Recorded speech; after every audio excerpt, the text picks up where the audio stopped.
Their travel pattern doesn't match what we typically see in a tourist from Malaysia. One of them, it's his first trip out of Malaysia, he's just got his passport issued, and his knowledge of Australia is fairly vague.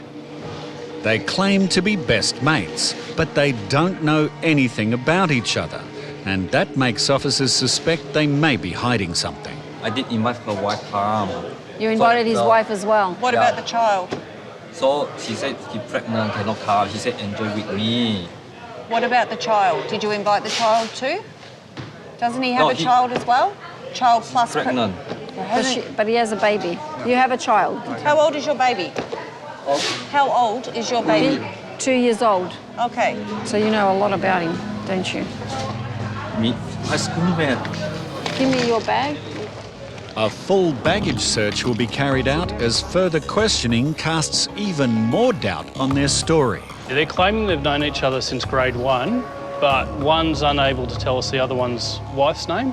They're sort of missing out on some of the basics that we'd expect them to know about each other. A swab is now taken from the lining of their suitcase to check for any traces of illicit substances. And the result puts everyone on high alert. All passengers arriving on our shores are required to declare any items that may pose a biosecurity threat, but many fail to do so. See how that one's there? And today in Sydney, the X-ray image of a passenger's baggage is causing some alarm. There's a gentleman coming from Vietnam today. His profession is a kitchen hand, and his items that he's carrying today have got a lot of organic matter. We're going to have a closer look at that. First, biosecurity officers must confirm if the man's declaration is correct, as he has ticked no to every item. Okay, did you pack all of these yourself? Yeah. So you know what's inside? Yeah, I know everything inside. All right, I'm going to open this one. As the search for any food begins, the man tells Officer Jeanette that he has lived in Australia for the last 4 years. So where do you work? Bondi Beach. Bondi Beach. Yes. And what do you do? Kitchen hand. Kitchen hand? Yes. Okay. What is this one? Food. What's inside? Seafood. Seafood? Yes. Is this for the restaurant at Bondi? No. Who's this for? For my friend, and I eat. Okay, what's inside? What is that? I think squid. He claims it's seafood, but Officer Jeanette disagrees. Okay, this is not squid. It's a major problem, as this man has failed to declare a serious threat to Australia's biosecurity. The illegal wildlife trade is a global business, second only to drugs and human trafficking in scope and value, and live animals are the most lucrative. Unfortunately, the covert transport of these animals is extremely inhumane, and many don't reach their destination alive. Today, Border Force officers at the Sydney Mail Centre have been alerted to the contents of 2 boxes being exported to Sweden. Whoa, that's pretty interesting. Looks like an animal. Yeah. They're declared as company records and book. It's clearly not paperwork. Looks like a lizard with a stumpy tail. You can see their ribs or their vertebrae on their backs there. Yep. So it looks like there's maybe 4 there. Yeah. 4, maybe 5 in that one. Yeah. They could be alive. Yeah, let's hope they're alive. Illegally exporting reptiles through the post is a popular choice for traffickers, as they are quiet and therefore difficult to detect. And as the box is opened, breathing holes in the container indicate to officers that whatever is inside is supposed to be alive. All right, so we'll just open this. Yeah, it looks like they're all in bags. They're cable tied, so sealed shut. But there is no movement inside the bags, and officers fear they may be too late.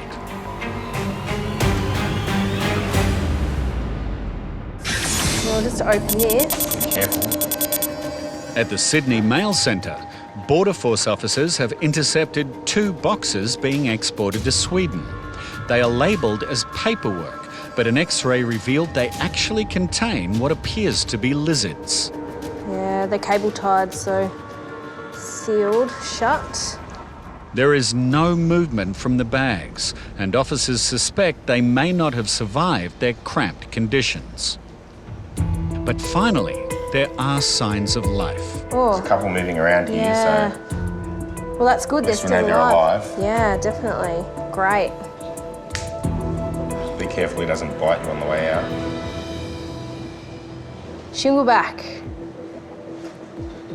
It's actually a really stunning lizard, an Aussie native. Australia bans the export of all of our native animals for commercial trade, but due to their uniqueness, shingleback lizards fetch a high price on the black market, and there is little thought for the animal being sold. And they transported them with no food or water. They just had them in a box. No thought for the welfare of the animal. No, definitely not. The second box is also opened and inspected, and thankfully all 9 of the shingleback lizards are alive, as Officer Justin from the Border Force Special Investigations Unit arrives to take over. Beautiful, aren't they? Yeah, really pretty lizards. Their colour indicates they are goldfield shinglebacks, mainly found in Western Australia, and Officer Justin finds a small clue to indicate they have been taken from the bush. So I can see 2 ticks in the ear there, so it's a good chance of being wild caught. As part of the ongoing investigation, the boxes will now be taken for fingerprinting in the hope of catching the perpetrator. While the shinglebacks are taken to be examined, there is still grave concern they may not survive the trauma from their ordeal.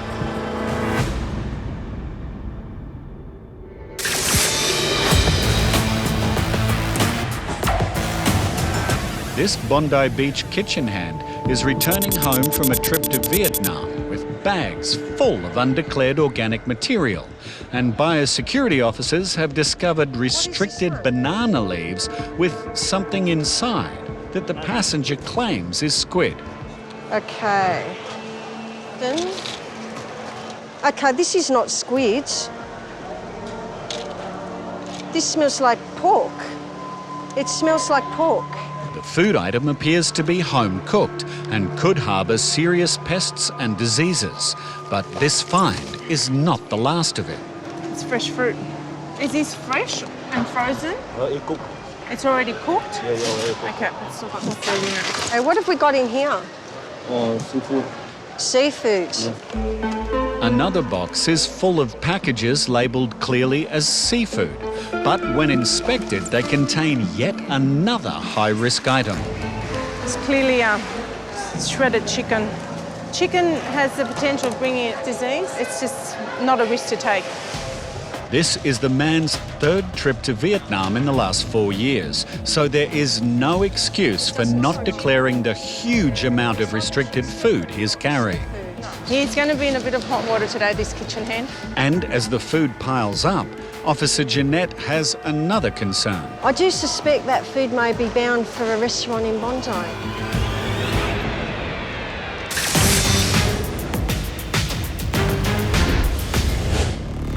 Border Force officers have concerns over these 2 men after a swab taken from their suitcase has returned a positive result for an illicit substance.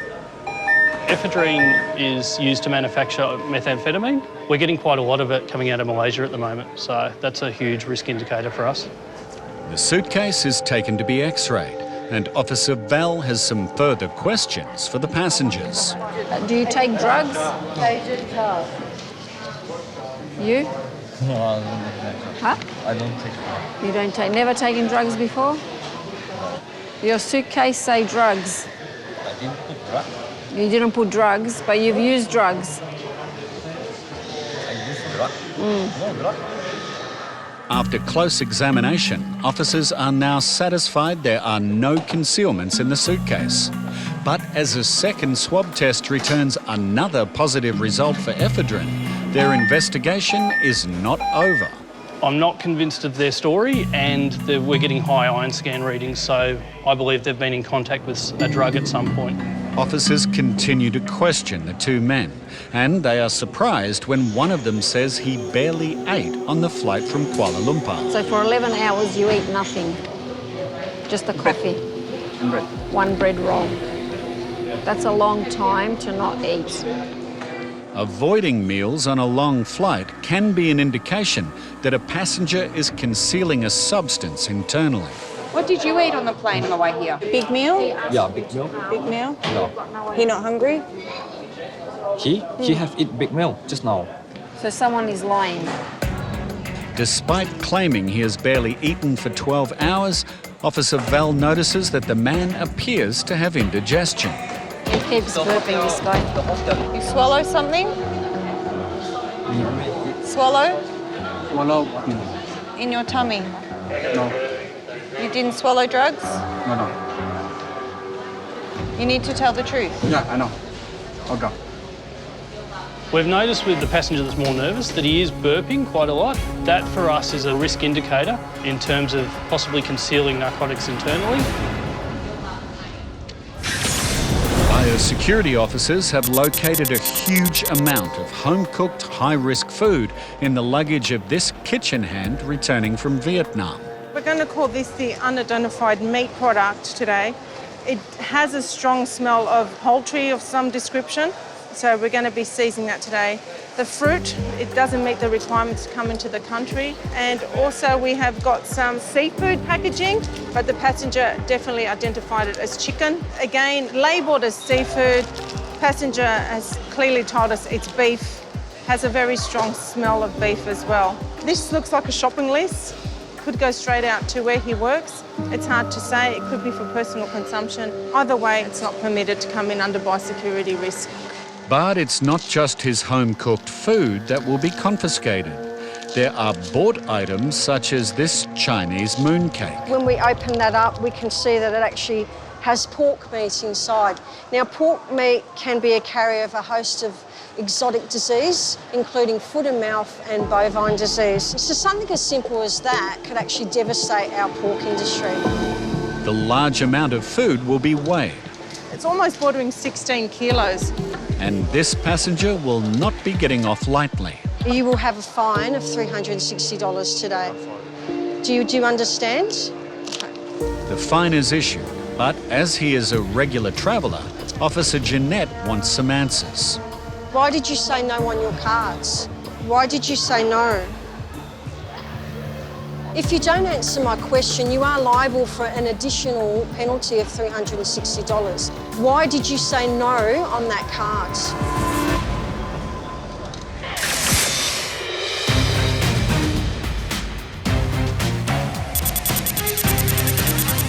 After intercepting 9 shingleback lizards illegally packed in boxes to be exported to Sweden, the Border Force Special Investigations Unit have transported them to Taronga Zoo Hospital, where the vet will examine them and determine if they will survive their ordeal.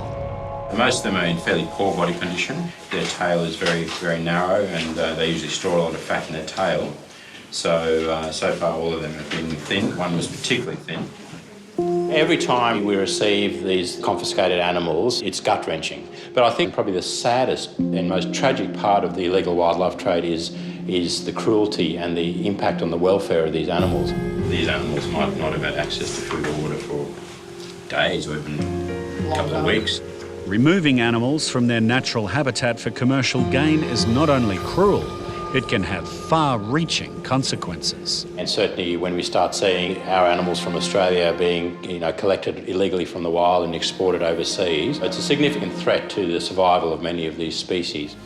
This threat is even greater for shinglebacks, as they are monogamous. Being a monogamous species, they pair for life, and obviously if one individual is removed, its partner, well, it loses a partner. Luckily, these 9 lizards were found before they left Australia. So, with a little TLC, their future looks good. What are their chances of survival? Oh, good, I'd say. Now if they get good food and water and everything, very good.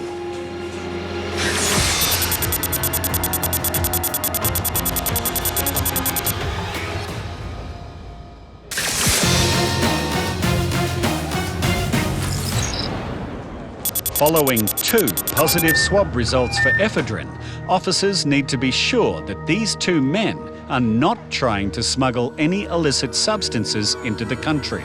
We've noticed with the passenger that's more nervous that he is burping quite a lot. That for us is a risk indicator in terms of possibly concealing narcotics internally. Also, speaking to him, he's only eaten a minimum amount of food in the last 24 hours, so that's a risk for us. And this side, OK? Both men are asked for their consent to undertake a frisk search to check for any concealment that may be on their body. I hate something or something. I know just a What's he saying? I said, is there anything you have to tell us? And he said, I hate drugs, I hate drugs. Yeah, well, what are you doing in Australia? No, you just traveling only. Traveling only. All right, come this way. The men consent to the frisk in a private room, but before it begins, one of them makes a surprising admission. What is it? Why you got 2 pairs of pants on? Why? He's got 2 pairs of pants on. OK. Do you consent for the search to go ahead? Is this OK? It's yet another risk indicator for this passenger. We've seen passengers that do have concealments wearing multiple layers of clothing as a way of trying to hide any bulges. Following multiple positive readings for ephedrine, these 2 Malaysian men are being frisked, but officers have a reason to be concerned about one in particular. He's actually wearing 2 pairs of pants. That may be consistent with someone trying to conceal something around their legs. As an added precaution, a swab is taken from the men's shoes to see if they also carry traces of ephedrine. The result is negative, and so is the frisk search of this man.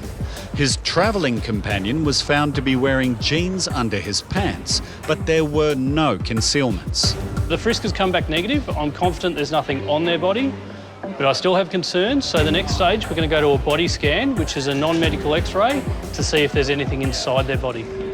Once inside the room, the passengers undergo an X-ray, which will give a clear indication if either of them have pellets in their stomach. We've now got the body scan results and they've come back negative. There's nothing obvious inside them, so at this stage, I think we can confidently rule out narcotics and we'll be releasing them today. With the extensive search now complete, officers are satisfied that these 2 men are not carrying anything illegal into Australia today. But now I'm happy because he let me go. They let me go.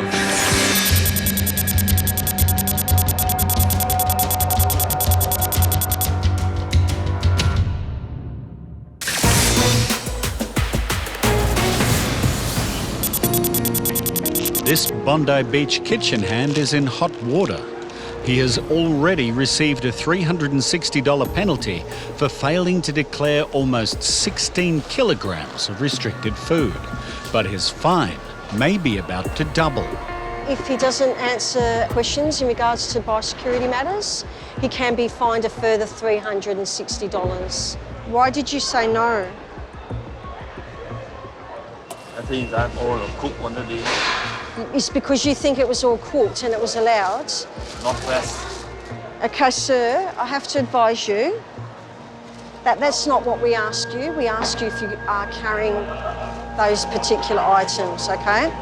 He has avoided the $720 fine, but hopefully he has learned a valuable lesson. Because it's cooked, he didn't think he needed to declare it. Obviously, that's not the case. Cooked doesn't mean that it's okay.